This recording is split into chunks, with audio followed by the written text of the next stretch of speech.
Mabuhay, I'm Ella from the Philippines and I am a youth volunteer in the YMT.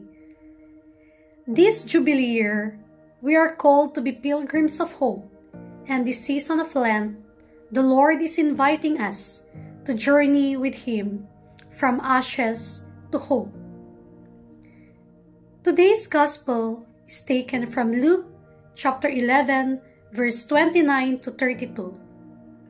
Jonah in our Gospel was sent by God to the people of Nineveh to call for their repentance, and they listened to him. That's why God spared them from punishment. After Jonah, there were many more prophets who were sent by God. They called also for conversion. Many listened to Jesus' call for repentance and conversion. But sad to say, many did not listen. There was hardness in their hearts. They ignored Jesus and continued to embrace sin. Jesus' call of repentance did not stop with the people of his time.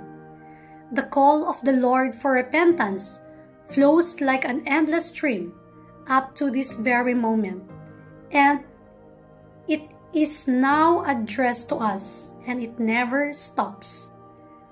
As we start our Lenten journey together as pilgrims of hope, let us allow the Lord to enter into our hearts and let us listen to God's call of repentance and conversion.